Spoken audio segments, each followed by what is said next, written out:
E hoje cabe ao Dr. Facundo Galetti, que vai nos apresentar um trabalho científico, e depois o Dr. Gessé, que vai apresentar um caso clínico. Então, eu quero agradecer a presença de todos aqui, em especial o Dr. Surjan, o Dr. Fila, a doutora Raquel, o Dr. João e todos aqueles, Dr. Humberto, que estão aqui colaborando com a gente para essa reunião. Então, Facundo, se você quiser continuar a começar, fique bem à vontade, por favor. Ok, obrigado, doutor. Bom, é isso aí, bom dia para todos. Começando mais um ano de reuniões acadêmicas, já 2021, passa rápido o tempo. É isso aí. Então, o artigo, como o doutor Filha lhe disse, o artigo que eu trouxe hoje para compartilhar com vocês, um artigo que faz uma avaliação radiológica e patológica das guidelines de Fukuoka 2017, das guidelines dos IPMN de Fukuoka 2017, e com ênfase no subtipo gástrico pilórico. Qual foi o intuito, o objetivo desse trabalho aqui? Então, foi avaliar as falhas, os pitfalls nas diretrizes de Fukuoka 2017 e, além disso, detectar alguns critérios promissores para diretrizes futuras. E como que eles fizeram isso? Eles apresentaram uma série de 80 casos, de 80 IPMNs que foram operados e avaliaram em eles a presença ou não de high-risk stigmata, de características de alto risco. Só que das três características, aquela característica que é icterícia, eles não incluíram, uma vez que teve apenas um paciente com icterícia que foi operado. As duas características de alto risco que sim foram inclusas foi o ducto pancreático principal dilatado acima de 10 milímetros e a presença de um nódulo mural com realce acima de 5 milímetros. Já falando um pouco daqueles novos, daqueles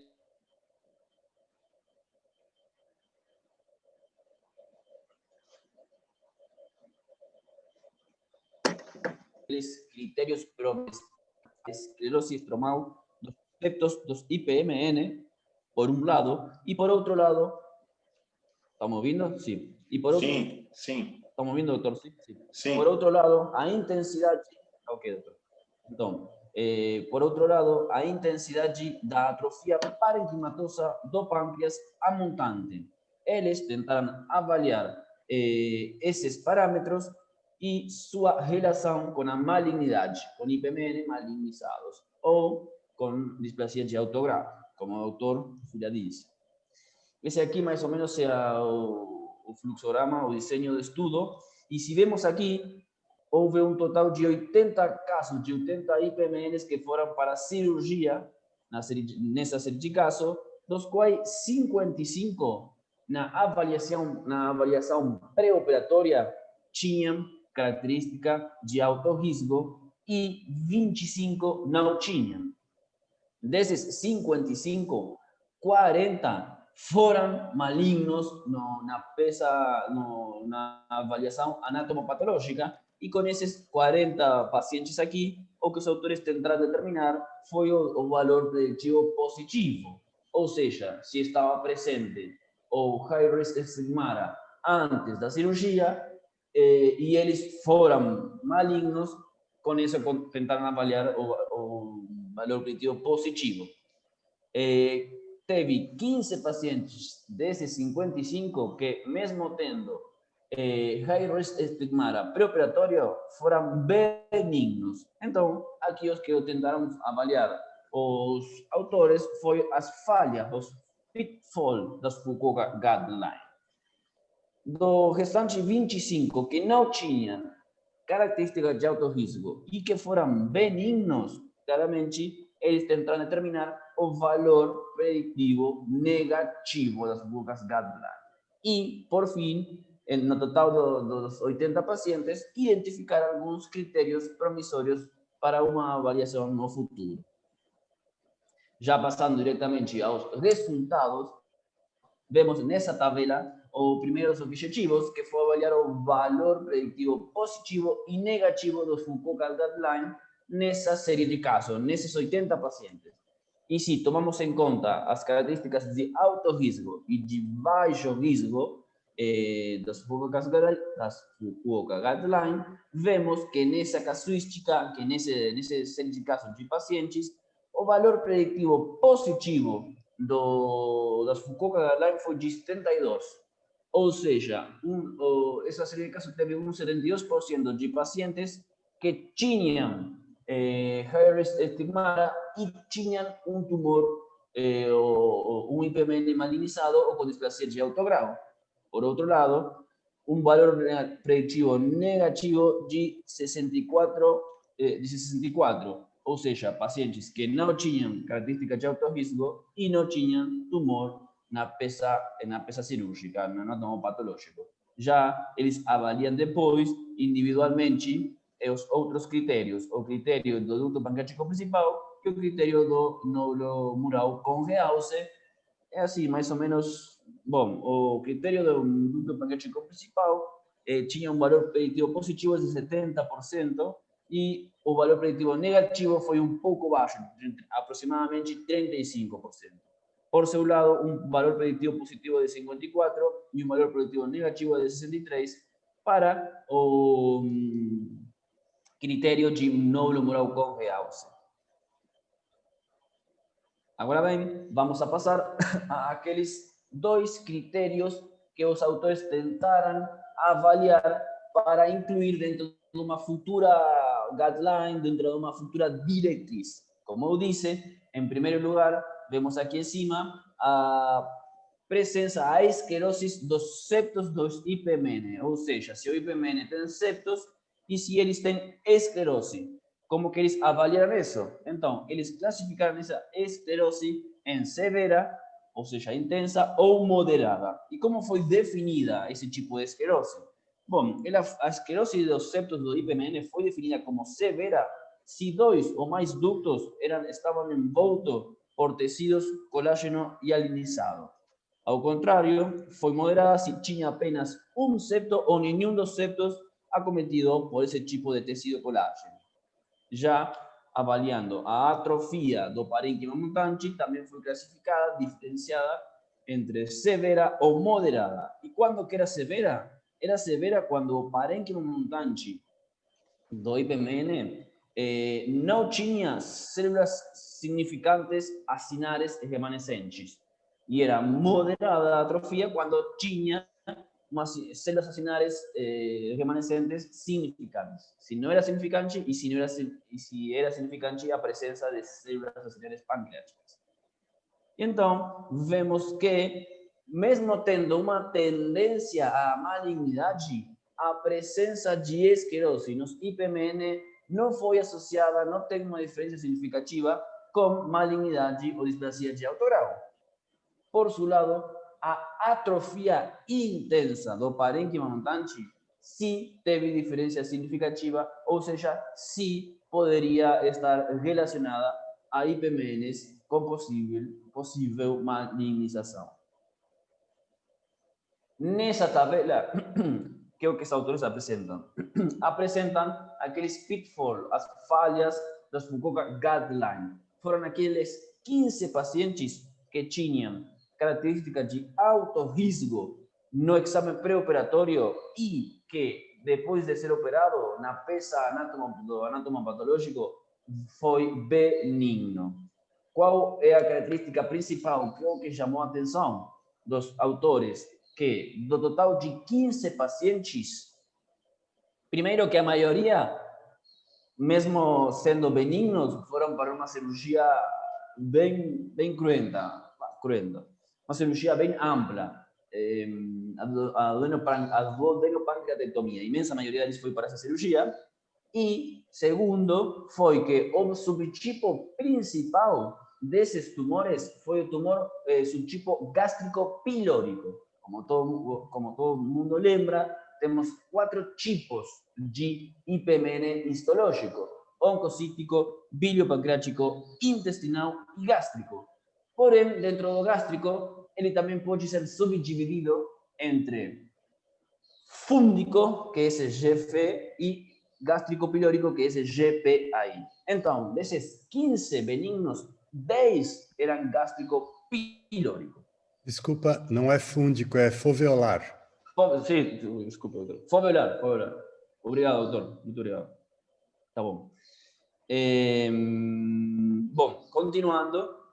Então, já para ir nos pontos fortes, vemos que dos objetivos dos autores foi avaliar o valor preditivo e negativo das Foucault Guidelines e o valor preditivo e negativo dessa casuística foi de 72 e 64 respectivamente, que se comparamos com as outras série de casos, os outros trabalhos, estudos que tentaram avaliar esse tipo de valores preditivos das Foucault Guidelines, foi um valor bem parecido, bem similar.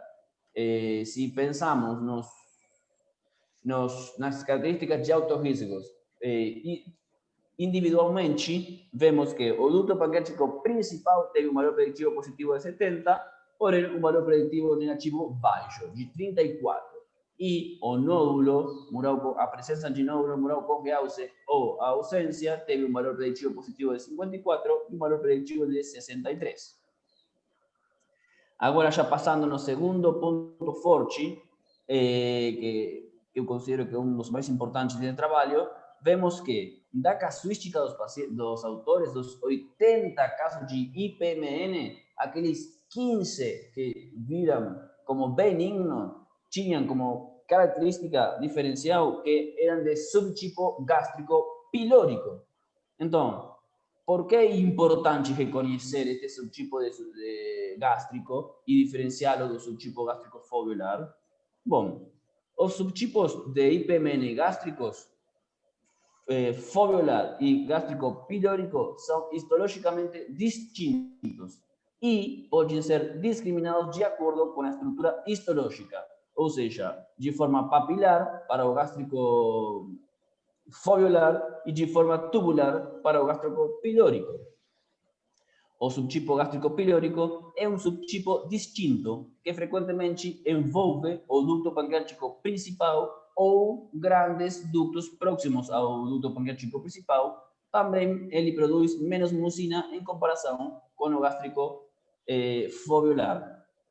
Esse aquecimento intraductal maciço e esse envolvimento do ducto pancreático principal ou dos grandes ductos próximos ao ducto pancreático principal, talvez fez que esses tumores, esses IPMNs, foram avaliados radiologicamente com características de alto risco e os cirurgiões procederam mesmo à resecção cirúrgica, apesar de que posteriormente no anatomopatológico a aparência histológica foi de baixo grau. Porém, os autores ficaram questões nesse tipo de subtipo gástrico pilórico que os autores chamaram a atenção e são como eles progridem, como o subtipo gástrico pilórico progride. Podemos esperar para realizar a ressecção do subtipo gástrico pilórico benigno? E quanto tempo ele deve ser acompanhado? E quais seriam os sinais de malignidade desse subtipo de IPMN? Já passando no terceiro ponto forte, que são a apresentação de alguns parâmetros para futuras diretrizes, e falando da atrofia parenquimatosa intensa, os autores acharam que houve uma diferença significativa relacionada à malignidade. Já falando da esclerose intensa do estroma ou hialinização dos septos, mesmo tendo uma tendência à malignidade, não houve uma diferença significativa relacionada à malignidade.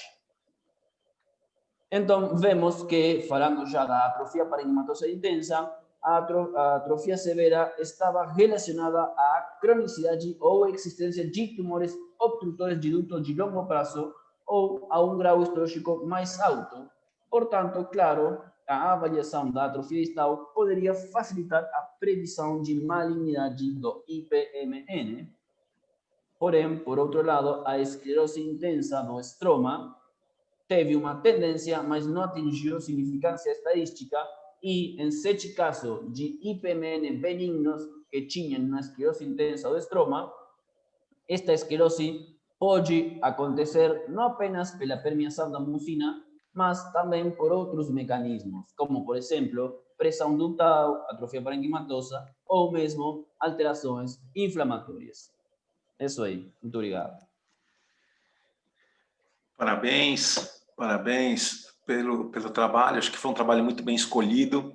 Eu vou pedir para você, Facundo, que volte lá no algoritmo do trabalho, que eu acho que a gente tem vários pontos para discutir. A gente está aqui com o Surjan, a gente está aqui com o Fila. Então, é isso, exatamente. Amplia esse diapositivo, que eu acho que esse é um diapositivo importante. Então, vocês estão vendo aqui exatamente uma das coisas que a gente já há muito tempo chama atenção, né? E a patologia mostrou muito bem. Vocês têm aqui 80 casos confirmados de IPMN por exames de imagem, quer sejam eles ecoendoscopia, ressonância magnética ou tomografia computadorizada. E vejam, destes, 20% de benignidade. Então, vocês veem como é falho os guidelines para IPMN, mesmo os reconhecidamente mais jovens, como o IPMN de Fukuoka 2017, né, que tem a revisão, onde vocês lembram muito bem que a gente associa, além dos high risk estigmata, a gente associa também o CA19-9, mostrando que realmente, mesmo com todos esses parâmetros, ainda a gente opera 20% desses pacientes de forma desnecessária. Quando a gente vai um pouquinho mais para frente, pode ir mais um pouquinho para frente, então esse é um ponto que eu quero discutir com o Surjan, quero discutir com o Fila, são exatamente isso, né? Uma pergunta também que eu quero fazer para o Fili, quero até discutir com ele, por exemplo, aqui vocês estão vendo, olha, volta um pouquinho, aqui vocês estão vendo o grau, né, os critérios, e vocês veem que os critérios, eles são muito baixos, o valor preditivo positivo, só para vocês lembrarem, o que é valor preditivo positivo? O valor preditivo positivo é o seguinte, é a taxa percentual, né, dos pacientes em que o exame diz que tem um determinado problema e que esse problema se confirma em relação, neste caso, à malignidade. Então, veja bem, quando a gente usa o critério Main Pancreatic Duct, se você descreve no exame, ou na ressonância, ou na tomografia, ou na ecoendoscopia, uma alteração, ela só vai estar presente mesmo, vai confirmar a doença maligna em 69% das vezes. E olha o que a gente até publicou um trabalho, que até nem é muito citado, mas nós já publicamos um trabalho falando sobre o critério do nódulo. E vocês estão vendo aqui que realmente o nódulo, ele também não é tão elevado. Ele é um critério que ajuda, mas não é tão elevado. Então, você vê como é que é importante. E acho que a pergunta mais importante também que a gente pode fazer é para o Filadélfio e perguntar para ele, né, que tem uma experiência grande com a mucosa gástrica, né? E a gente sabe que a mucosa gástrica é fundamental para fazer o diagnóstico. Como é que vai progredir realmente essas neoplasias intraductais? E lembrar que nós, há muito tempo, nosso grupo, há muito tempo, já faz um trabalho de prospecção. Isso por causa do Filadélfio, é óbvio, e também pelos conhecimentos que a gente vem adquirindo com o passar dos anos, um trabalho de prospecção dos pacientes em relação ao epitélio que eles desenvolvem. Então, é óbvio que, realmente, se eu tenho uma pequena lesão cística, faço a punção, consigo fazer o diagnóstico do epitélio através da imunistoquímica. Então, o epitélio é oncocítico, o epitélio é intestinal, é óbvio que eu vou, apesar da lesão pequena, indicar um procedimento operatório. Nós já fazemos isso, a gente já discute com os nossos cirurgiões isso. Mas você vê que essa é uma coisa que os próprios japoneses estão começando a angariar recursos, né, a partir de agora. Então, eu queria começar a discutir com o Rodrigo o que ele acha disso, né? Qual que é a impressão dele, né, da experiência dele. E depois eu queria que o Filadélfio também fizesse alguns comentários. Rodrigo, você está ouvindo a gente? Não sei Bom se dia a todos. Bom Bom dia, dia. Celso. Bom dia para todos. Prazer estar de volta. Começando mais um ano juntos aí, aprender bastante. Eu acho que é sempre legal, né? Sempre legal discutir esses guidelines, né? Discutir quais são os novos achados. Esse acho que é o caminho para a gente ter uma indicação cada vez mais precisa de cirurgia. Acho que, mais uma vez, a mensagem em relação a isso para todos é que cada vez mais a gente tenta indicar o procedimento cirúrgico com parcimônia. Algumas vezes tem um componente aí que talvez nenhum trabalho cite muito, mas tem um componente do tempo, né? Muitos pacientes a gente acaba acompanhando por um certo tempo. Mesmo alguns pacientes que há um certo tempo atrás a gente teria uma indicação de cirurgia direto, a gente acompanha por um certo período o paciente e vê se a lesão, o IPMN tem algum comportamento diferente. Cada vez mais a gente acaba seguindo esses doentes e vem aqueles em que, por exemplo, tem um nódulo mural e esse nódulo mural continua crescendo de tamanho e aí a gente acaba indicando a cirurgia. Eu acho que cada vez mais também aquilo é o acompanhamento em conjunto dos pacientes, né? Acho que cada vez mais a gente vê esses pacientes sendo dos cirurgiões, mas fazendo exames e a gente discutindo com os colegas das outras áreas para uma opinião em conjunto. Já teve um ou dois casos que eu tive até o ímpeto de operar de cara, mas daí discuti com vocês, vamos esperar um pouco, vamos observar mais um pouco se esses pacientes não foram operados e não estão operados até hoje. Eu acho que tem algumas ressalvas importantes para a gente fazer. Primeiro, é como a gente aprendia o IPMN, cada vez que a gente discutia isso, eu lembro de quando eu estava na faculdade e ia se discutir apendicite aguda. E aí os professores sempre falavam, ó, se você nunca operou uma apendicite branca, você mandou apendicite para casa. Algumas apendicites para casa. Então, em algum momento, a gente tem que acabar também tendo em consideração que, por um lado, a gente opera alguns pacientes que ainda tem uma lesão, um IPMN que é benigno, mas talvez em algumas situações o mais perigoso de tudo também é a gente mandar um adenocarcinoma para casa, né? Quer dizer, mandar um paciente com malignidade para casa. O que faz com que a gente nunca provavelmente vai ter um protocolo perfeito. A tendência tem sido nos últimos anos ou poucas décadas de cada vez mais a gente estreitar os critérios de indicação de cirurgia, e isso está correto, porque quando a gente via desde os primeiros protocolos, eram operados muitos pacientes que não tinham neoplasia. Vai chegar uma hora que a gente vai chegar no nosso limite, né? Então, assim, o quanto a gente opera de caso benigno para deixar de mandar muito doente para casa com adenocarcinoma. Então, eu não sei, a gente vai acabar presenciando uma época em que, putz, não, agora ó, 100% dos doentes também a gente está operando adenocarcinoma, mas cadê aqueles que foram para casa com adenocarcinoma, né? Ou cadê, assim, então, assim, o que a gente tem aqui são todos os pacientes que foram operados, né? Tem vários que não foram. E o segmento desses pacientes seria legal também a gente ter o resultado, né? Assim, no mesmo grupo, assim, ó, a gente vai mostrar para vocês o que a gente operou nos últimos 10 anos, mas a gente vai mostrar o que aconteceu com os que a gente não operou também. Mas eu acho que essa tendência é correta, a gente realmente entende que a gente operava muito mais paciente do que o necessário, agora a gente opera menos pacientes do que é necessário e talvez isso tenha que ser estreitado mais um pouco.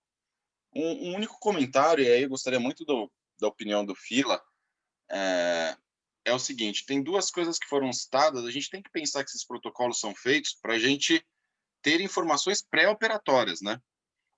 Então, o que ele acaba falando dessa esclerose, dos septos e também da atrofia parenquimatosa com uma análise histopatológica, o que isso representa para a gente numa fase pré-operatória?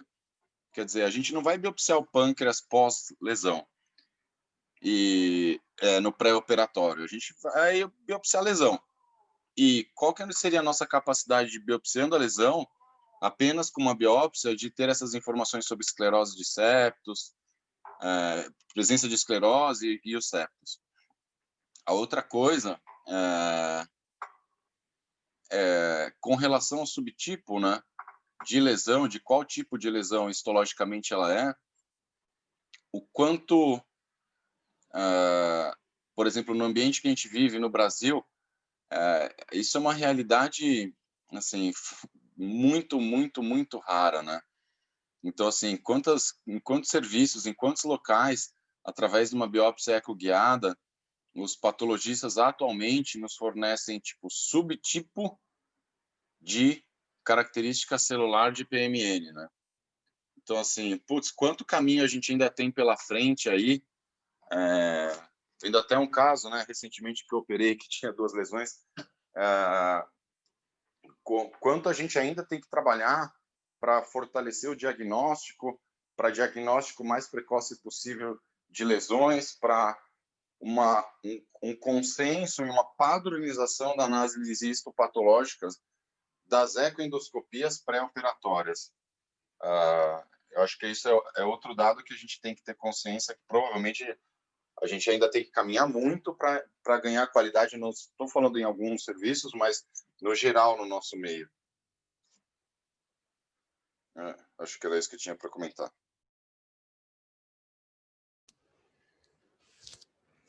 Fila, você quer se pronunciar? Por acaso o Facundo tem a imagem histológica que aparece no trabalho? Só para Acho que fixar. Não.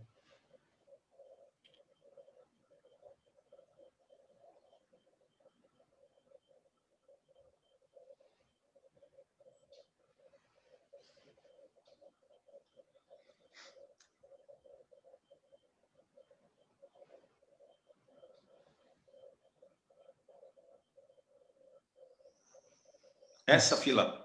Isso, isso. Bom, então, assim, olha, só para fixar bem, essa imagem A é como se nós estivéssemos olhando a superfície da mucosa gástrica. Então, essa célula colunar alta é a célula foveolar, tá certo? Isso aqui é incrível, como onde existe uma projeção papilar maior, fica óbvio que ela às vezes ainda mantém uma lâmina própria, quer dizer, ela tem uma estrutura que dá suporte à célula foveolar. Ao contrário, quando a gente olha na base, continua uma célula foveolar. Acho que vocês não veem meu cursor, não, né? Não. Na base, a gente continua vendo a mesma célula foveolar, mas já sem a lâmina própria. Agora, olha como é larga a estrutura papilar. Compara com a imagem abaixo. Por favor, desce para C. Isso, essa aqui é intestinal. Tá vendo que as células ficam praticamente coladas umas às outras. Praticamente não tem a lâmina própria larga como tem no padrão foveolar gástrico. Tá certo? Bom, então indo agora para o componente pilórico, é como se a gente tivesse também novamente na mucosa gástrica, lá na região pilórica, onde são as glândulas produtoras de muco, tá certo? E o muco que a glândula pilórica produz é o MUC6, tá? Você identifica isso histologicamente. Agora, claro que morfologicamente não é para deixar dúvida que isso seja uma glândula pilórica. Ela tem uma morfologia própria, da mesma forma que a fovéola. Agora, se houver alguma dúvida, pronto, você faz o MUC6. Quando você faz a histologia, no componente foveolar, praticamente é só MUC5. No foveolar é quase que só MUC5. Quando você faz num adenoma pilórico, de glândula pilórica, a superfície às vezes ainda mantém célula foveolar. Então você vai ver MUC6 com um pouquinho de MUC5, tá? Então, no componente pilórico, você deve ter uma mistura de componente foveolar também, tá? O adenoma de glândula pilórica ou a hiperplasia, o pólipo hiperplásico de glândula pilórica é raro, é raro. Agora, na maior parte das vezes, ele é um componente de uma lesão elevada. Quase sempre as lesões elevadas têm um componente pilórico na base, uma hiperplasia de glândula pilórica na base.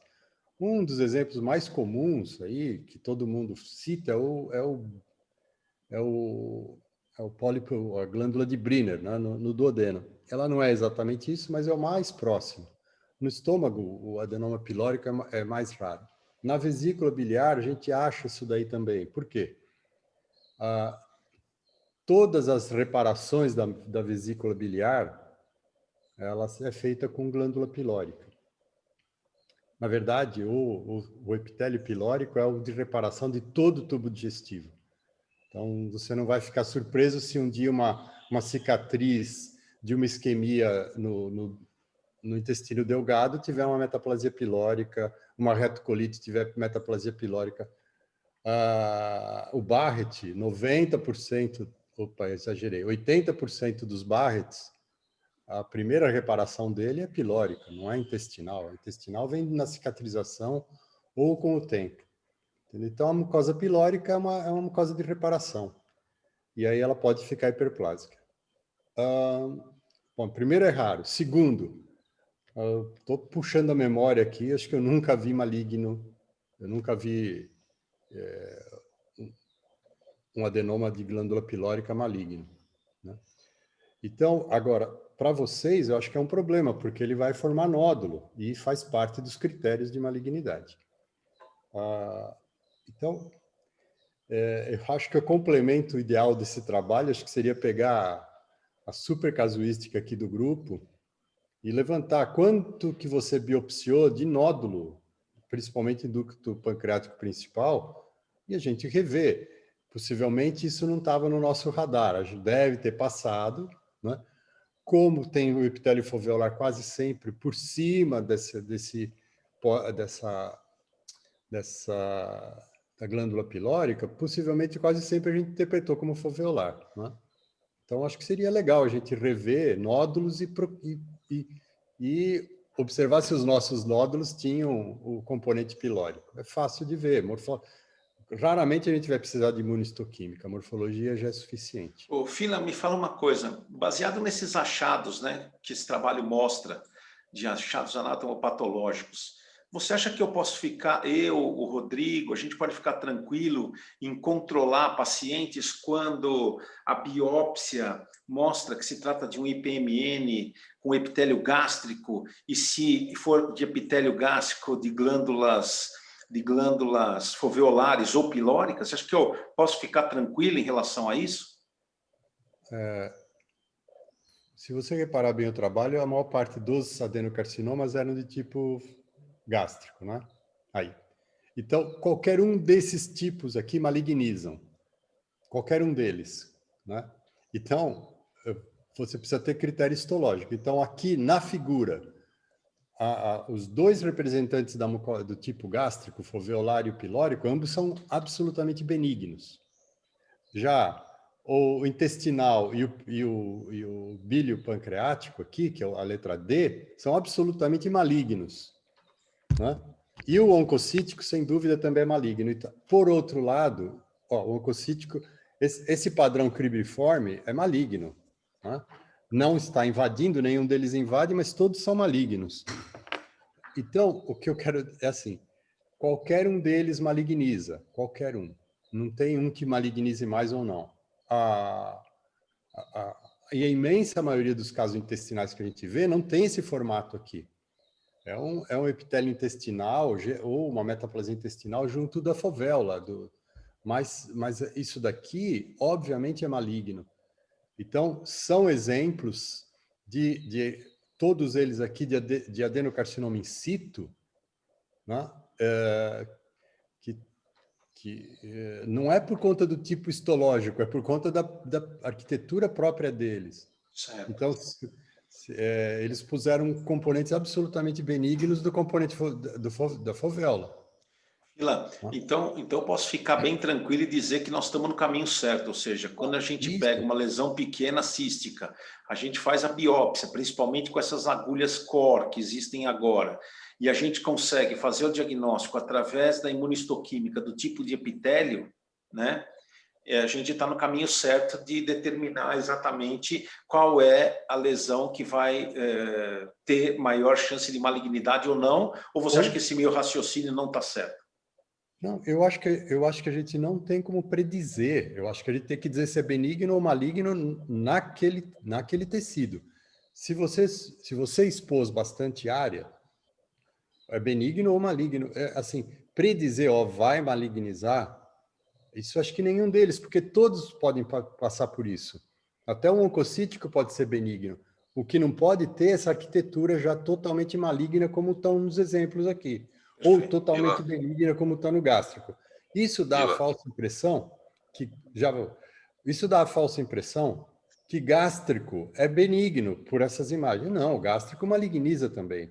Não, isso é importante. A gente sabe que o gástrico maligniza, mas inúmeros trabalhos de literatura mostram que o gástrico, de todos os epitélios, é o que menos maligniza. Nessa própria série aí, a maior parte dos adenocarcinomas operados eram de padrão foveolar, nessa série.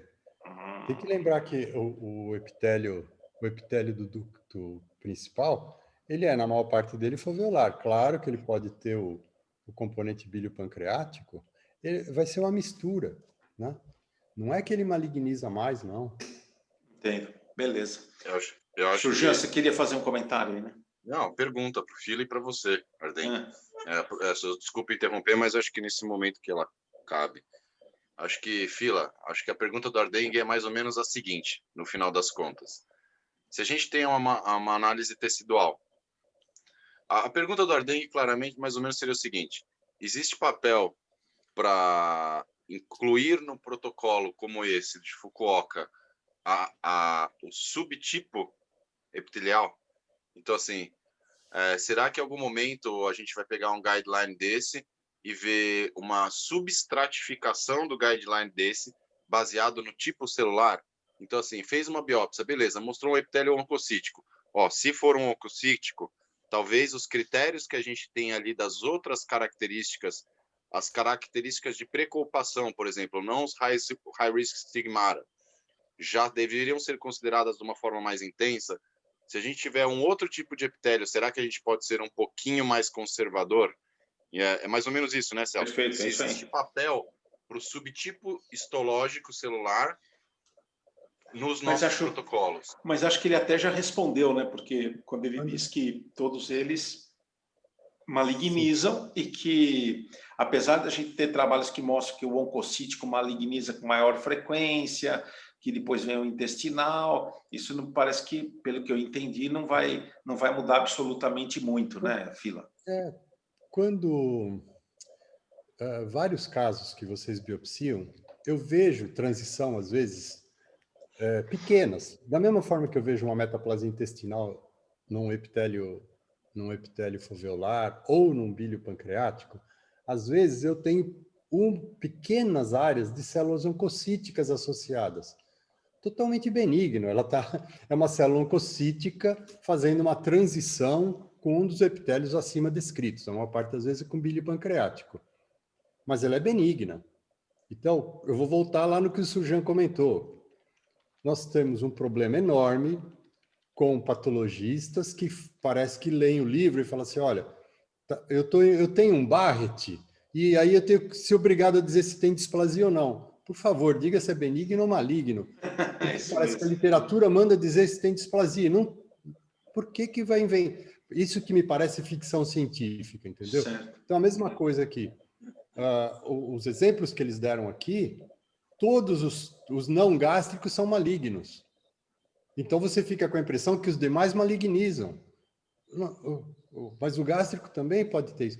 Então, a gente precisa ter critério morfológico claro de olhar para aquele tecido e falar se ele é maligno ou não. Com as nossas biópsias, o que às vezes acontece? A área é pequena, então eu consigo dizer que é um borderline, eu consigo dizer que tem uma tipia citoarquitetural já presente, mas eu não tenho, às vezes eu não tenho toda a arquitetura. Felizmente, com essas agulhas, eu, de uma forma geral, eu tenho tido arquitetura, a citoarquitetura. E essa eu acho que é a grande diferença de você biopsiar com agulha. Você tem citoarquitetura, não só alteração citológica. Então, Perfeito. de novo, a minha sugestão é voltar nos nossos módulos e fazer esse trabalho ao contrário. E, da nosso material de ecoendoscopia, aí sim, você vai juntar todos os critérios de Fukuoka que você utilizou no teu exame e nós vamos comparar com a histologia. Perfeito. Isso eu acho que vai ser predição para operar ou não. Com certeza. Eu acho que eles deram um caminho muito interessante, que é falar assim, ó, nem sempre o nódulo é maligno, nem sempre a fibrose é maligna.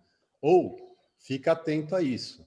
Né? Isso é uma coisa que na prática clínica a gente já tem visto. Bom, esse assunto é um assunto extremamente interessante, mas a gente tem que passar para o caso clínico. Então, eu vou pedir para o Gessé compartilhar a tela, né, dele para passar o caso clínico, porque realmente, se a gente for hoje, a gente nesse ponto a gente pode discutir por muito e muito tempo realmente esse tipo de apresentação dos IPMNs, e o IPMN hoje, sem sombra de dúvida, é um capítulo extremamente interessante. Então, bom dia, Gessé. Pode fazer a apresentação do nosso caso clínico e vamos lá.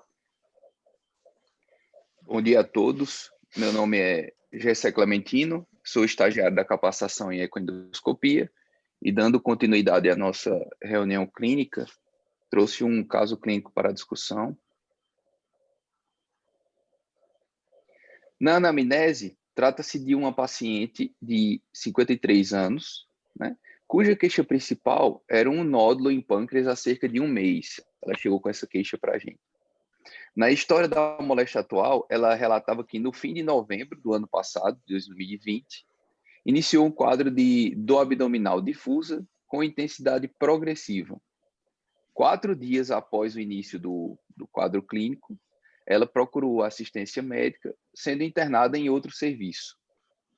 Durante a internação, ela foi submetida a exames séricos e exames de imagem, né, tomografia, ressonância, e recebeu o diagnóstico de pancreatite aguda e também de um nódulo em corpo de pâncreas associado a esse quadro de pancreatite aguda. Foi solicitado um parecer da cirurgia do aparelho digestivo, que foi respondido pelo Dr. Rodrigo Sujan e sua equipe, e indicaram a avaliação por ecoendoscopia após a melhora do processo inflamatório agudo. Após cerca de 5 dias de internação, com a melhora do quadro álgico e aceitando bem a dieta, a paciente recebeu alta hospitalar com encaminhamento para a realização de ecoendoscopia ambulatorial.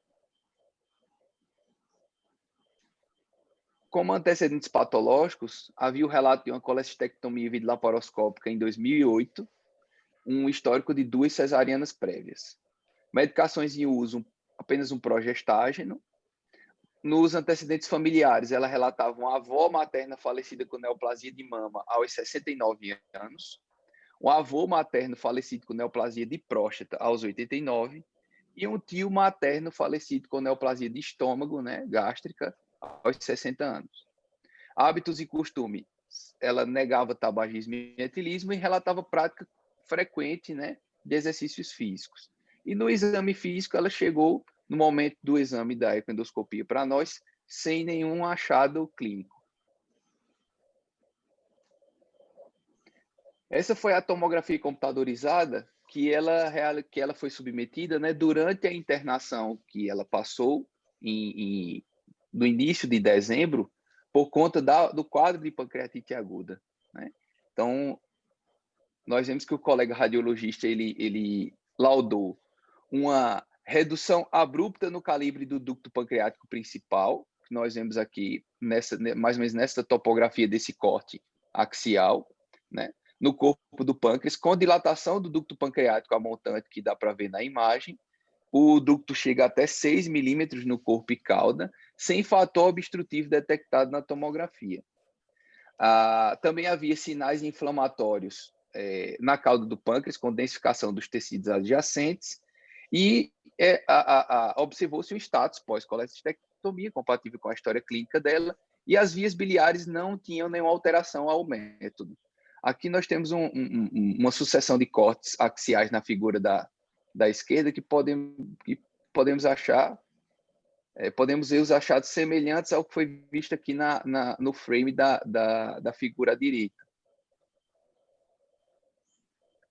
O senhor quer comentar alguma coisa dessa tomografia, doutor Celso? Não, acho que tranquilo. Acho que está dando para ver, todo mundo está vendo, né? Realmente existe uma dilatação a montante do ducto pancreático e não tem um fator obstrutivo bem identificado pela tomografia computadorizada. Pela tomografia.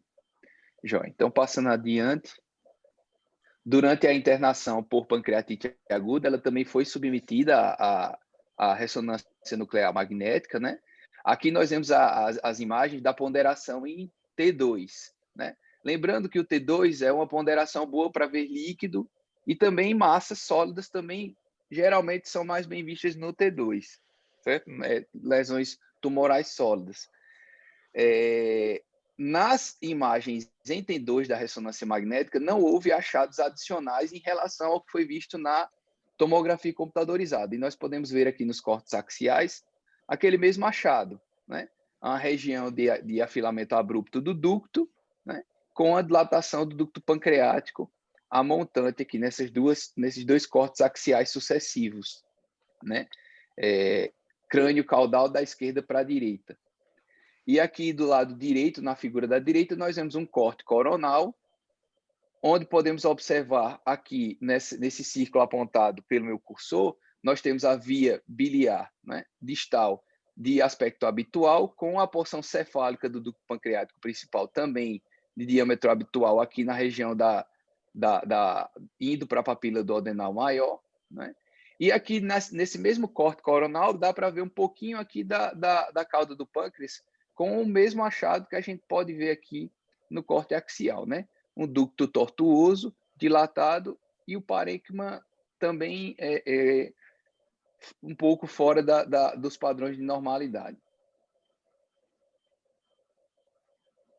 Aqui nesse outro slide, nós podemos ver a sequência de imagens da ressonância magnética em T1, né, que é uma sequência melhor para ver tecidos moles e gordura, tecidos com um alto teor de gordura. Geralmente, o pâncreas, nessa ponderação em T1, ele tem um hipersinal.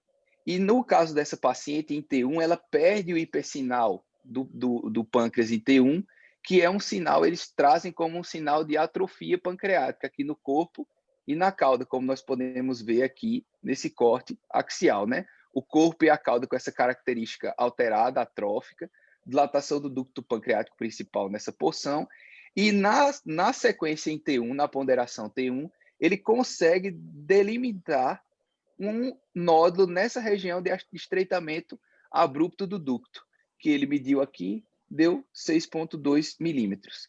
E aí o colega radiologista laudou, né, com base principalmente na sequência T1, ele laudou uma estenose abrupta do ducto pancreático principal no corpo do pâncreas, com a dilatação montante, 5 milímetros, aquele até na tomografia chegava até 6, né? Associada a um nódulo sólido de 6 milímetros que ele mediu aqui nessa imagem da direita. Também conseguiu detectar as alterações inflamatórias crônicas em corpo e cauda por conta dessa atrofia, né? Que ele fala que é a perda do hipersinal em T1, e também havia pôde-se observar a cabeça do pâncreas que não tinha nenhuma alteração no estudo da ressonância. O senhor quer comentar alguma coisa a mais das imagens? Absolutamente nada, pode continuar. Maravilha. Aqui, continuando o estudo da ressonância magnética, ele trouxe a colangiopancreatoressonância. Essa imagem da colangiopancreatoressonância nós podemos observar de uma forma semelhante àquele corte coronal em T2 que eu mostrei anteriormente.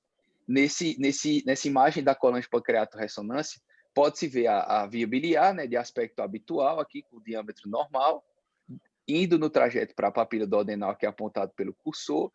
O ducto pancreático principal aqui na porção cefálica do pâncreas fininho, com o diâmetro normal, aqui apontado pelo cursor. Tem uma região em que o ducto ele se apaga, né, que é a região onde provavelmente está o nódulo, que ele apontou na sequência em T1 da ressonância abdominal.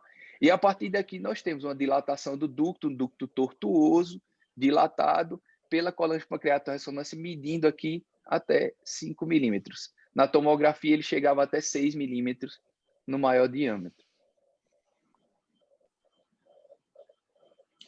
E aí ela também trazia alguns exames laboratoriais da internação, os mais recentes, né, os últimos exames que ela fez antes de receber alta da internação por pancreatite aguda. Então, nós vimos que as bilirrubinas eram normais, a lipase ainda estava elevada, 525, não tinha alteração de enzimas canaliculares, nem de transaminases, tá? A função renal também era boa, o PCR estava um pouco elevado ainda, e havia uma sensível queda, né? uma pequena queda das proteínas totais e das frações. Então, ela, após como eu já falei anteriormente, após a alta hospitalar, né, ela foi encaminhada para a realização ambulatorial de uma ecoendoscopia, foi realizada pelo Dr. Celso em dezembro do ano passado, ou seja, mês passado, né? Aqui nesse slide, nós podemos ver o estudo da ecoendoscopia setorial em D2, né, que é na segunda porção do adenal, e aqui do lado direito em D1, que é na primeira porção do adenal, no bulbo do adenal. Aqui tem um videozinho do estudo da segunda porção do adenal, mostrando a papila, colédoco e ducto pancreático principal de aspecto habitual e também o processo uncinado. Vou abrir o vídeo. A papila, o colédoco, o ducto pancreático principal. E aí ele está mostrando os dois ductos correndo o corte setorial em direção proximal. E aí, no fim, ele chega no processo uncinado, que também tem um aspecto normal, sem alterações. E aqui na figura da direita, nós temos um corte setorial de bulbo do adenal também sem alterações, mostrando o colédoco, né, a confluência espleno-mesentérica, e aqui a cabeça, uma porção da cabeça do pâncreas também sem alterações. Nesse próximo slide, nós vemos o estudo da ecoendoscopia setorial do estômago, né, os cortes gástricos, né? E aqui no estômago, estudando, quando o Dr. Celso estudou o corpo do pâncreas, nós podemos ver algumas alterações, principalmente o nódulo que foi visto na sequência em T1 da ressonância, né? Tinha um nódulo aqui que tinha 7 milímetros no maior eixo, a ressonância deu quase isso, né? Um nódulo sólido. A jusante do nódulo, né? Antes do nódulo, o ducto pancreático principal se encontrava normal e o parênquima pancreático também. E a montante do nódulo, o ducto pancreático principal começa a dilatar e adjacente ao nódulo existe uma alteração do parênquima pancreático. Nós temos estrias hiperecogênicas, uma lobularidade descontínua e outros sinais de que existe um processo inflamatório crônico ali. Na elastografia qualitativa, nós podemos ver que o parênquima pancreático nessa região ele é mais rígido, ele é mais azul na elastografia. E então o Dr. Celso, após esse estudo, ele procedeu às biópsias dessa região do nódulo com a agulha Procord 20 Gauss, a agulha Core de FNB. Aqui as legendas da imagem, né? O ducto pancreático principal aqui, a jusante do nódulo, e aqui a montante do nódulo e as imagens do corpo pancreático. Essa sequência foi de cortes setoriais gástricos, na estação gástrica. E aqui um videozinho que dá para ver melhor esses achados da estação gástrica que eu citei no slide anterior. O corpo do pâncreas com sinais de pancreatite crônica, né, processo inflamatório crônico, e o ducto pancreático principal dilatado e tortuoso indo para a cauda do pâncreas. Dá para ver aqui a diferença de ecogenicidade dessa topografia para a topografia mais proximal do pâncreas, mais para a cabeça do pâncreas. Antes do Dr. Fila entrar com a histologia, o senhor quer comentar alguma coisa, Dr. Celso? Não, tá tudo certo, tranquilo. Vamos lá. Maravilha. Então, a gente chega agora, nesse momento, na histologia das biópsias que o senhor fez com a agulha Core, que foram enviadas, o material foi enviado para o Dr. Fila. O Dr. Fila analisou, realizou a confecção das lâminas com HE e no estudo ele relatou que não havia células neoplásicas no material e os achados eram compatíveis com pancreatite crônica. Se o Dr. Fila quiser comentar, fazer comentários agora, se você puder fazer algum comentário a respeito desse histopatológico, bem breve, por favor. Bom, primeiro, assim, da esquerda, essa banda fibrótica separando ductos muito atróficos, né? A gente quase não... A gente perde o lúmen do ácido, portanto, atrofia e bandas de fibrose intralobulares, tá certo? Elas estão dividindo os ácidos pancreáticos, estão dentro do lóbulo, não é a fibrose. No segundo, é mais ou menos a mesma coisa, e da direita, é uma fibrose circunferencial ao redor de vasos, né? E com praticamente o vaso um pouquinho mais para baixo, um pouquinho mais no meio. Os vasos têm aqui mais à direita, aí um pouquinho mais à direita, desce um pouco, aqui. Aí vasos com fibrose ao redor e desaparecimento do lúmen vascular. Bom, esse achado, num primeiro momento, me fez pensar em pancreatite de origem autoimune, principalmente por essa lesão perivascular. E, assim, efetivamente não há tumor neste material aqui, né? Bom, não sei se vamos continuar a discussão. Não, vamos, passa o próximo, aí depois a gente discute. Passa o próximo, Gessé. Joia. Então, por conta dessa dúvida diagnóstica, dessa hipótese diagnóstica de pancreatite autoimune, o Dr. Fila preferiu prosseguir a investigação e realizou a imunohistoquímica do material, cujo painel imunohistoquímico veio esse aí, né? E ele concluiu como uma pancreatite crônica que não pela imunohistoquímica e pela histologia, não houve uma concretização para dizer especificamente a etiologia. Então, ficou como uma etiologia não específica, mas que não deu para excluir a condição autoimune. Aí, se o Dr. Fila quiser algum comentário, Fila? dele. Então, é isso mesmo, quer dizer, praticamente não tinha plasmócito. Olhando muito, uma figurinha de plasmócito com IgG4, quer dizer, claro que poderia ser uma pancreatite autoimune que não teve o IgG4 positivo, mas eu acho que isso é um acompanhamento clínico, comparando a evolução, e então, nesse momento, assim, eu imagino que favoreça muito mais uma cicatriz, né, do que a gente fechar um diagnóstico de autoimune nesse material. Perfeito. Né? Surjan, você quer fazer algum comentário? Como é que está a evolução dessa paciente? Você que está controlando, que está acompanhando? Primeiro, um quadro de pancreatite aguda, é um quadro de dor, era uma pancreatite aguda, e a gente viu essa lesão no pâncreas. Ressaltando uma coisa, há um certo tempo atrás, dependendo das condições de trabalho que você tem, você pega uma paciente que interna com um quadro de dor, elevação de enzimas pancreáticas, uma lesão nodular pancreática, com dilatação de ducto pancreático distal, algum tempo atrás, dependendo do lugar que você tiver, você está absolutamente respaldado para indicar cirurgia. Então, algum tempo atrás, a gente ouvia aquela máxima, né? Lesão que obstruiu o ducto, dilatou, tumor, opera.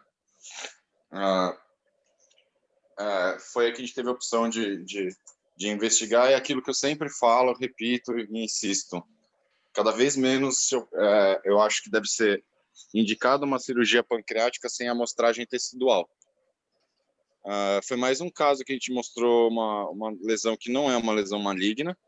Essa paciente foi tratada durante a internação hospitalar apenas com jejum e melhorou. Ela é IgG4 negativo. Ela voltou no meu consultório, discuti a introdução de corticoterapia com ela, expliquei direitinho para ela, como ela estava totalmente assintomática, ela preferiu não iniciar de imediato, mas eu pedi para ela esperar um mês e repetir uma ressonância. Então, em Perfeito. breve, ela vai fazer uma ressonância que eu vou trazer de volta para vocês. Perfeito. Eu mandei rapidamente, só mais um comentário, 2 artigos para o Gessé, porque eu mesmo fui dar uma olhada na literatura, então, assim, poderíamos talvez encaixar isso daí como um pseudotumor pancreático, né? Putz, é um tema bizarramente interessante. Existem 500 mil causas para pseudotumores pancreáticos que vão de infecção à manifestação pancreática de síndrome de Sjögren, a doenças hematológicas. É um tema muito, muito interessante, que envolve diversas outras áreas, além da pancreatite autoimune, que é outro tema bastante interessante. Então, assim que ela fizer o exame, eu vou dar um retorno para vocês. Perfeito. E posso te fazer uma pergunta rápida, Ardengue? Claro. Quantos casos de pseudotumor pancreático você acha que você já viu e vocês já fizeram aí no 9? Que não que eu chamei pseudotumor, mas eu, honestamente, assim, eu estava acabando, quando você falou do pseudotumor, a gente não utiliza muito esse termo, apesar desse termo ser amplamente usado na literatura, né? Mas para você ter uma ideia só, nós tivemos em Ribeirão Preto, só blastomicose, nós tivemos 12 pacientes que foram operados como se fosse câncer de pâncreas e eram blastomicose. Pancreatite autoimune, nós devemos ter aproximadamente uns 10 ou 12 casos, mais ou menos. Mas vamos levantar. Que vocês fizeram a eco e biopsiaram e tem material. Sim, então, esses casos todos que a gente biopsiou, só que a eco às vezes não dá o diagnóstico. E além de tudo, teve um período que eles não acreditavam nem no diagnóstico da biópsia pela eco, entendeu? E esses pacientes foram operados, por exemplo, eu tenho casos aí do 9 de julho de pancreatite autoimune que foram operados também. Que foram operados como se fosse, assim, a biópsia veio pancreatite, como essa, pancreatite crônica, e os médicos cirurgiões operaram. E se tratava de pancreatite autoimune, é óbvio que com mais material, com a peça na mão, os patologistas deram o diagnóstico, né? Mas a gente vê. Eu acho que são doenças diferentes do adenocarcinoma que causam formações tumorais no pâncreas, mas que realmente não são malignos, né? Na verdade, seriam os chamados tumores benignos do pâncreas, né? A Jerusa, acho que queria fazer algum comentário, alguma coisa. Eu vi a vozinha dela aí. Bom dia, Jerusa. Oi. Bom dia. Eu só queria complementar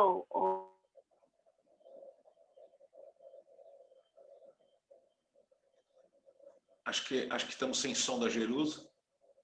Paciente é um paciente jovem do sexo feminino e que não encaixa realmente numa pancreatite tipo 1, e que a epidemiologia é de pacientes masculinos e mais velhos. E, na verdade, ela se encaixaria numa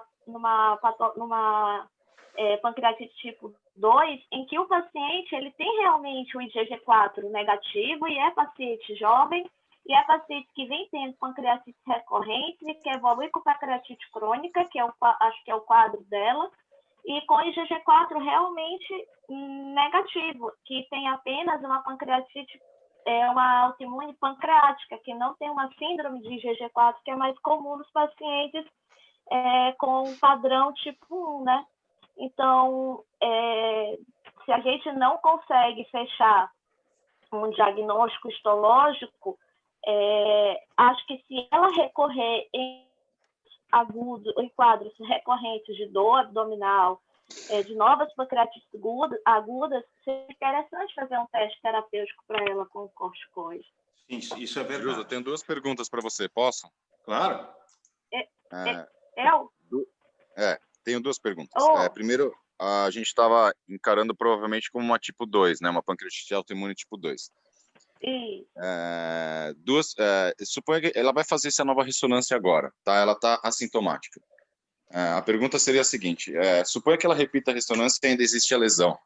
Você faria o teste terapêutico? E segundo, no episódio único como ela teve, você já indicaria de cara, por exemplo, já fazer o corticoide? Quer dizer, primeiro episódio de pancreatite na vida, entendeu?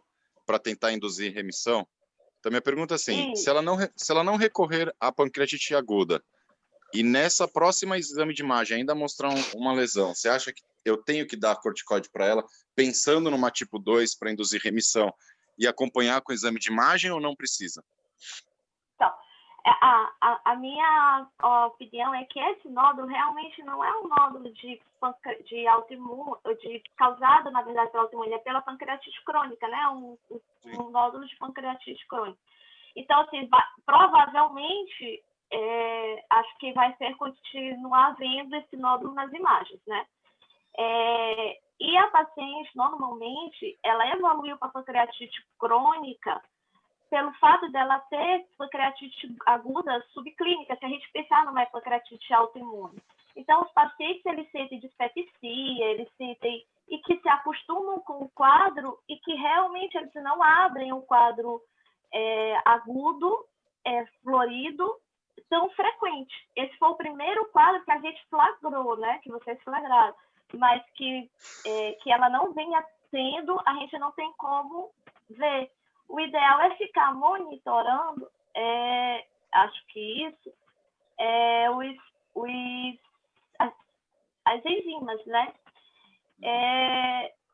A gente dá corticoide para o paciente que tem sintomas, na verdade, que ela já evoluiu com quadro de pancreatite. Não tem isso na literatura de que ela não vá piorar, que ela vá piorar com o quadro do pâncreas usando corticoide, a não ser que ela tenha realmente sintomas. Então, assim, o teste terapêutico é um teste muito tranquilo, mas aí tu não vai ter padrão para ver se ela está entrando em remissão, porque ela não vai melhorar os sintomas. Então, como é que eu vou saber se ela está tendo ou não remissão? Rodrigo. Esse é o problema. Raquel? Assim, na minha opinião, para essa paciente, realmente, na vigência de sintomas ou de um quadro agudo, é bem clássico que você indicaria tratamento, a terapia com corticoide. No caso dela, que não tem sintoma, mas se ela tem uma alteração radiológica, como um nódulo e dilatação, não está bem definido na literatura, mas eu faria um tratamento para observar, e um controle precoce, para observar se há uma remissão no aspecto radiológico da imagem, que eventualmente pode causar uma melhora na função, nessas alterações distais do pâncreas, e essa paciente ter uma melhora da função. Isso não está bem definido na literatura, é bem verdade. Mas se você tem uma alteração morfológica, que não seja aquela já presença de cálculos, que isso realmente não vai reverter, mas neste caso é possível que eu consiga reverter essa estenose, diminuir o nódulo e melhorar a drenagem desse vírus, nesse caso dessa paciente. Então, se tiver alteração, eu faria o corticoide. Eu acho que isso aí foi isso aí que a Jerusa falou e a Raquel também falou, é o seguinte: nós temos, isso tem que ficar claro, é uma paciente que não se enquadra mesmo num quadro de pancreatite autoimune, muito provavelmente deve ser uma pancreatite crônica nodular, né? Que até a gente não vê isso, depois o Fila vai fazer algum comentário, depois a gente vê isso, a gente vê bastante isso na prática clínica diária, a gente vê nódulos de pancreatite crônica, mas a gente não vê esse tipo de descrição na anatomia patológica, né? Ou seja, e a gente vê que quando a gente olha um pâncreas de pancreatite crônica, mesmo a pancreatite crônica alcoólica, a gente vê um pâncreas nodulariforme, a gente vê com várias formações nodulares, né, na sua capa externa. Então, talvez isso é uma coisa que a gente pode observar. Agora, de qualquer forma, eu também concordo tanto com a Jerusa quanto com a Raquel. Eu acho que quando você tem, num caso como esse, Rodrigo, uma lesão identificada morfologicamente através de exames de imagem, foi feita uma biópsia que, pelo que você viu nas imagens, veio grande quantidade de material. Eu, por exemplo, eu acho que você, entenda bem, acho que você tomou a conduta correta. Você está controlando com o exame, e se o exame vier positivo para as alterações, ou seja, se não mudar muito, você vai entrar com corticoide. eu só teria entrado com corticoide um pouquinho antes. Eu acho que, a partir do momento da ecoendoscopia, a partir do momento desses exames laboratoriais que estão aí na tela, eles vêm normais, eu já entraria com corticoide e faria o exame de controle depois. Essa é a minha impressão em relação a esse caso. Acho que vale a pena você entrar já diretamente, porque é exatamente aquilo, né? Existe uma mística de que pacientes que têm câncer, você dá corticoide, você vai trazer prejuízo. Mas a gente não vê isso nos pacientes, né, que são tratados com corticoide terapia em doenças pancreáticas. É totalmente diferente de outras doenças, a gente não vê isso. Fila, você queria fazer algum comentário? Primeiro eu queria perguntar por quanto tempo vocês tratariam antes de fazer um novo exame de controle. Jerusa, Raquel? A resposta é muito rápida. Em geral, 3 a 4 semanas você já tem uma mudança. E é esse tempo, normalmente, que a gente reavalia. Um mês. Isso aí, um mês. A minha pergunta é porque os processos cicatriciais, de uma forma geral, ocorrem de 6 a 8 semanas. Praticamente em qualquer segmento. Eu acho importante reduzir o processo inflamatório, porque eu não subestimaria aquele nódulo de 6 milímetros. Assim, uma das coisas mais descritas na literatura é a pancreatite autoimune ou uma pancreatite ocultando um tumor precoce, né? Então, e aí a minha pergunta é, de todos os métodos aí, embora chamar atenção na segmentação do ducto, na dilatação, mas o que mais determinou que tinha um nódulo, acho que foi a ecoendoscopia. Não, até pelo tamanho maior, tal. Assim, a minha grande preocupação é não subestimar esse nódulo. Por isso a minha pergunta é: será que já não vale desculpa, a pergunta de patologista, mas ir direto para uma ecoendoscopia para reavaliar o nódulo e, eventualmente, já rebiopsiar? Né? Não, essa é uma excelente pergunta. E eu também compartilho disso. E vou te dizer mais. Desde que eu vi esse caso pela primeira vez, no meu íntimo, eu sempre, já até discuti isso com o Rodrigo, eu acho que essa paciente tem um tumor neuroendócrino. Sim, é possível. O meu íntimo pessoal, da minha experiência, do que eu já vi, eu não acho que esse paciente tenha uma pancreatite autoimune. Por que que eu dei o antibiótico e daria o antibiótico? Eu vou explicar. Por que que eu dei o corticoide e eu daria o corticoide? Eu vou explicar para vocês.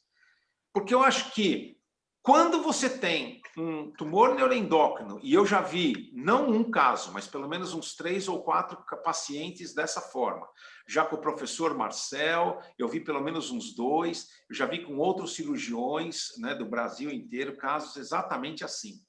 E exatamente nessa posição, quando você dá o corticoide, depois você fazendo o controle por ressonância ou por ecoendoscopia, até eu acho que a ecoendoscopia é um pouco melhor, você identifica o nódulo com mais precisão e consegue biopsiar exatamente o nódulo.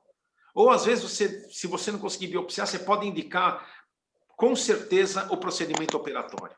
Eu acho, neste caso em especial, que essa paciente vai acabar numa pancreatectomia central ou numa pancreatectomia distal. Não tenho muita dúvida em relação a isso.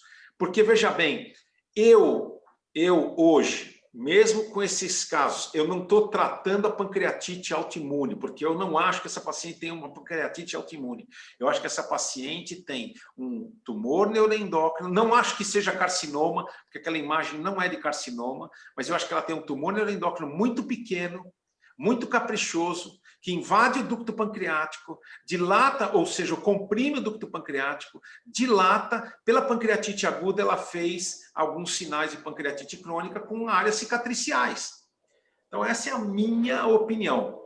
Eu acho que só o tempo vai dizer e só a biópsia, né? Só a análise da peça operatória que vai realmente confirmar se eu estou certo ou se eu estou errado. Tanto para a pancreatite autoimune como para o tumor neuroendócrino. Desculpa, eu queria fortalecer muito esse raciocínio, porque se a gente conseguir lidar com o tempo, principalmente num caso desse, um tumor de 6 a 7 milímetros, principalmente se o raciocínio é neuroendócrino, quer dizer, ela não vai se comportar como uma doença avançada em 1 ano ou mais. Então, lidar com o tempo e tratamento para rebiopsiar, isso daí, a escola japonesa faz isso em todo o aparelho digestivo. E tira o peso de você falar, vai malignizar, não vai malignizar, é displasia, não é displasia. Não interessa. Se você tem uma dúvida morfológica, macro e microscópica, trata, baixa o processo inflamatório, espera a cicatriz, é o melhor momento de fazer diagnóstico. E no pâncreas é isso. Quando você baixou todo o processo inflamatório, é quando você faz um bom diagnóstico. Exatamente, Então, eu concordo plenamente. Eu acho que todo mundo tinha que ter isso em mente, porque assim, a chance de falso positivo numa pancreatite aguda ou num cisto roto é enorme. O cisto é roto, está com baita processo inflamatório, tem a alteração nuclear, pronto, maligno, opera e não precisava. Não é? E uma coisa que eu queria só salientar, Rodrigo, você já vai falar, uma coisa que eu queria salientar é o seguinte: todos os pacientes que eu vi exatamente com este quadro clínico, e é uma coisa que chama atenção, o câncer de pâncreas não evolui com pancreatite aguda, porém, o tumor neuroendócrino pode ter, durante a sua evolução, episódios de pancreatite aguda, que é exatamente o que aconteceu com essa paciente e exatamente o que a minha experiência clínica já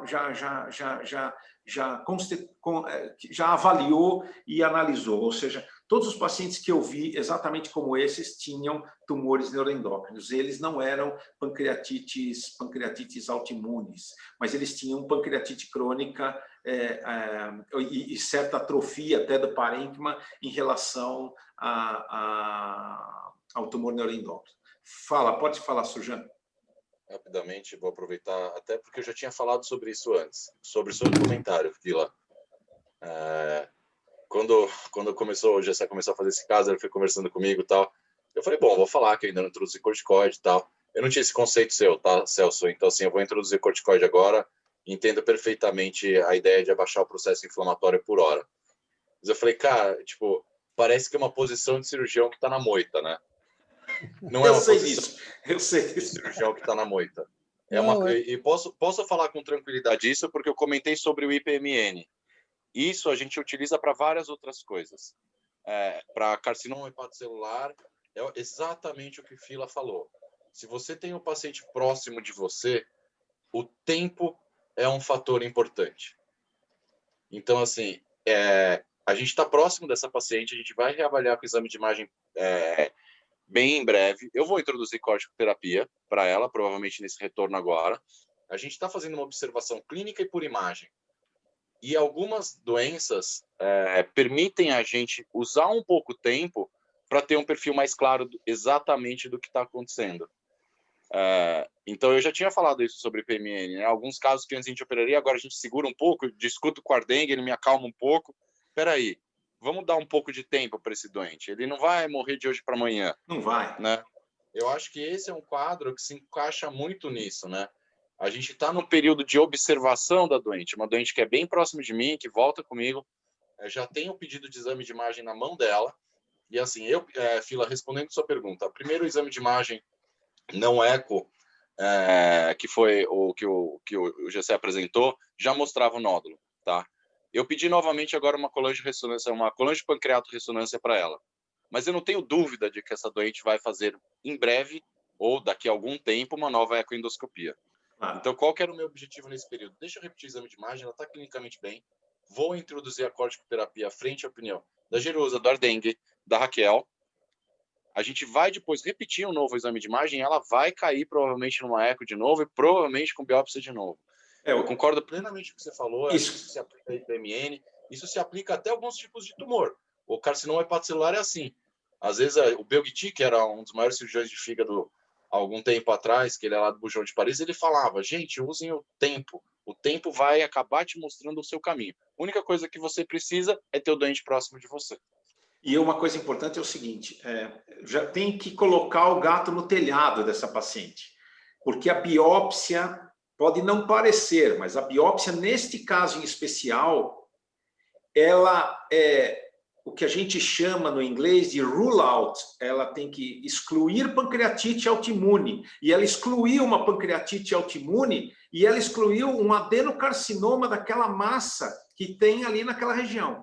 Portanto, o que sobra é um tumor de baixo grau. Ou seja, seriam tumores neuroendócrinos, que são tumores de baixo grau, de evolução muito lenta.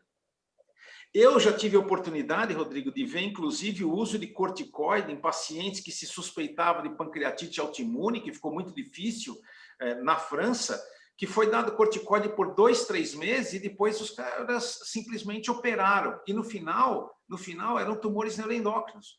Então, quer dizer, você não vai atrapalhar em absolutamente nada. Eu já vi, por exemplo, darem corticoide na França para groove pancreatites, que mimetizava, por exemplo, o adenocarcinoma na cabeça do pâncreas, com icterícia e tudo mais, e que não prejudicou absolutamente nada. Foi operado porque não houve melhora, e no final se tratava mesmo de uma groove pancreatitis. Então, quer dizer, a gente tem que, eu acho que isso é que é importante, a sua percepção de que realmente o tempo vai mostrar o caminho. E não é longo. Em 1 mês de tratamento, se melhorou, melhorou. Se não melhorou, pode pôr na mesa. Pode pôr na mesa, porque não vai ter jeito. Fila, você queria falar alguma coisa? Na minha pergunta após o tratamento, por exemplo, quando você falou da groove pancreatitis, eu queria saber se o aspecto da vizinhança melhorou. Porque é isso, você precisa ter uma clareza de como está o parênquima pós-tratamento. Então é isso, o tratamento clareou, facilitou você rever as imagens. Para rule out, é isso que você tem que fazer. Você tem que limpar, afastar as outras hipóteses e ter uma imagem clara, não de um nódulo no meio de uma pancreatite, mas um nódulo frente a um parênquima ou uma fibrose, uma área de atrofia. É óbvio que a minha experiência não é gigantesca, mas eu me lembro de um caso, Fila, que você participou, não sei nem se você lembra, era a mãe de um médico. Ela fez um quadro de pancreatite aguda. Nós fizemos a biópsia e ela mimetizava um tumor no corpo do pâncreas. E aí nós fizemos a biópsia, você não deu como pancreatite autoimune. Para dizer bem a verdade, eu acho que naquela ocasião que a gente fez a biópsia, a gente estava nos primórdios da pancreatite autoimune. Acho que nem eu nem você conhecíamos muito bem detalhes sobre a pancreatite autoimune, que sabe o diagnóstico. Eu lembro que você falou que se tratava de um quadro de pancreatite crônica, que você dava como pancreatite crônica leve. E o que aconteceu? Veja bem, essa paciente foi tratada do ponto de vista clínica com sintomáticos e ela tinha também uma rinite alérgica, que por algum motivo, esse é um quadro que esse foi uma paciente que marcou muito minha vida, que por algum motivo foi feito corticoide terapia para ela. Veja bem, ela foi fazer corticoide terapia não por causa do pâncreas, gente, ela foi fazer uma corticoide terapia por causa da rinite. E aí, o cirurgião pegou o filho dela, médico, inclusive endoscopista, de um estado do Nordeste, me ligou e falou assim: pô, doutor Celso, vamos fazer uma nova ecoendoscopia nela? Eu nunca vou esquecer. Eu tenho a ecoendoscopia de antes e a ecoendoscopia de depois. Não tinha nada no pâncreas. Absolutamente nada no pâncreas. Então, respondendo sua pergunta, é o seguinte: se for realmente um processo inflamatório, essa é a minha percepção, realmente ele vai desaparecer. Porém, se não for um processo inflamatório, mostrado já pela nossa biópsia, neste caso, que tem áreas cicatriciais, muito provavelmente, é por isso que eu acho que essa paciente vai para a cirurgia. Não vai ter jeito. Essa é a minha impressão. Posso estar errado. Deus queira que eu esteja errado. Deus queira que na próxima ecoendoscopia a gente tenha um ducto pancreático principal totalmente normal, um pâncreas maravilhoso, mas essas imagens dessa senhorinha realmente são fantásticas. É uma imagem que era um pâncreas normal com um pâncreas que era tumoral, quase indo para a cirurgia. Surjan, você quer fazer algum comentário? Ela passou comigo, eu estou com a evolução dela digital aqui. Ela passou comigo dia 22 de dezembro, minha conduta foi Ressonância com colante de pancreato, ressonância, mais laboratório em mês. Ela deve estar fazendo agora. Assim que ela fizer, eu dou um feedback. Beleza. Bordengue, só para comentar, ela é mãe de uma médica também. Tá vendo? É duro, viu, bicho? É duro. Mas isso aqui eu acho que é importante. Esse é um caso extremamente interessante. Entra mesmo na classificação, entre aspas, atual dos chamados pseudotumores pancreáticos, né? Que eu acho que a gente tem uma experiência muito grande. A gente pode até fazer uma revisão a respeito disso aí, né? Eu acho que vale a pena. Mas é um caso, realmente é uma coisa interessante. Fala. Não ia falar em público, mas então vou falar em público. Eu estou há algum tempo já tentando arranjar um tema para fazer meu pós-doc. Pensei em fazer resultado de cirurgia robótica pancreática, tal. Eu quero fazer em pâncreas. Você não quer me orientar, não? Pô, claro, vamos lá. Tumores pancreáticos eu faço meu pós-doc, a gente pega a casuística. Eu acho que vale muito a pena. É um tema muito legal. A gente tem uma casuística muito grande mesmo, muito grande. Então, eu acho um tema muito bacana. Beleza. Vamos dar continuidade a esse projeto. Que eu acho que vale a pena. Tendo ainda o Filadélfio para fazer a análise das nossas, como é que chama? Das nossas biópsias, nós estamos com um time de primeira qualidade. Nossa, eu queria falar que eu me senti no Japão hoje nessa reunião, porque isso é reunião anatomoclínica. Existe um vai e vem de opiniões, todas positivas. Queria parabenizar a Jerusa, fez uma intervenção incrível. Então, eu acho que é assim, esse é o padrão que eu espero de reuniões anatomoclínicas. Não toda a experiência maravilhosa de um fulano, elegantemente descreveu um trabalho XYZ. Ou a gente traz o que a gente vive, ou nós vamos ficar lendo livrinhos, né? Exatamente. Aí vira ficção científica, como eu costumo dizer. Mas eu queria parabenizar. Começamos bem o ano, hein? Muito bem. E lembrando que a Jerusa é a pequenininha fantástica, né? Ela sempre faz a intervenção, ela tem uma experiência muito grande, né?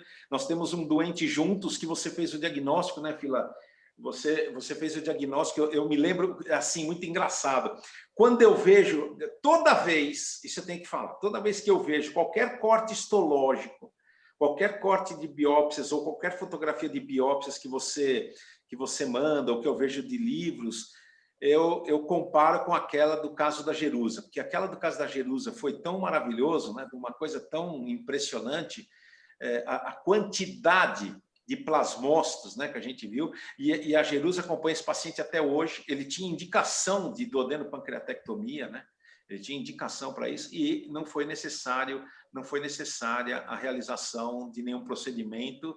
E esse paciente tem evoluído e a Jerusa tem acompanhado ele, né, Jerusa? Se você quiser passar um pouquinho, acho que vale a pena apenas breves comentários, que a gente já está acabando o nosso tempo. Fala, Jerusa, tá? Acho que é a Jerusa. Bom, gente.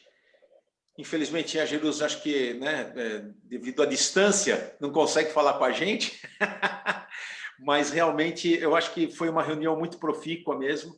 Então, eu aguardo vocês na próxima terça-feira, exatamente no mesmo horário, às 6 horas, para que a gente possa... Apareceu. Oi? A Jerusa apareceu. A Jerusa apareceu? Mas eu acho que ela deve estar sem como é que fala? Sem retorno do áudio. Então, gente, exatamente, se ela quiser falar, ela pode me intervir a qualquer momento. Então, gente, então é isso. Eu quero desejar uma boa semana para vocês, que tudo corra bem, e na próxima semana, às 6 horas da manhã, a gente vai estar aí na próxima terça-feira. Tudo bem, Jerusa? Quer falar alguma coisa do nosso paciente? Ou... tá vendo? Eu acho que você está sem retorno de áudio. Da próxima vez você faz o nosso retorno. Celso. Fala, Humberto. Bom dia. Tudo bem? Bom dia. Bom dia.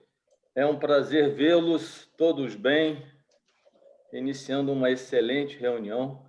Parabenizar a apresentação dos colegas. E uma coisa, aprendi de novo uma máxima para pâncreas. Além da gente ser humilde, é ser parcimonioso. Exato. Não ser um pouco afoito, né? Então, assim, acho que não tem doença no pâncreas que a gente não possa pensar e refletir e esperar um pouco. É não isso tem mesmo. doença. É isso mesmo. Lembro que nas pancreatites graves se operava logo o paciente e os pacientes iam Morriam. embora. Morriam, né? Então, apesar do pâncreas assustar, né, é sempre uma área um tanto assustadora, mas acho que a gente ser parcimônio é importante, além de ser humilde quanto às doenças do pâncreas. Então, eu queria agradecer. Foi uma ótima reunião, aprendi bastante e é um prazer estar com vocês de novo. Muito obrigado mais uma vez, Raquel, Fila, Surjan e todos os demais aí.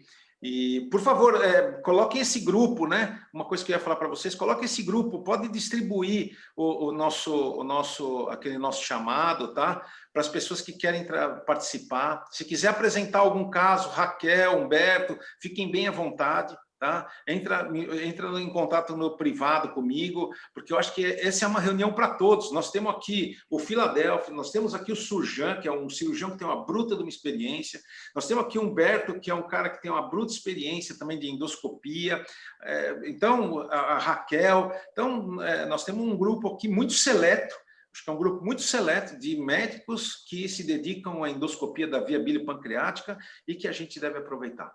Bom, muito obrigado pela presença de todos e nós vamos partindo, porque agora a gente tem que trabalhar, né? Um abraço a todos. Bom dia a todos, feliz de estar de volta.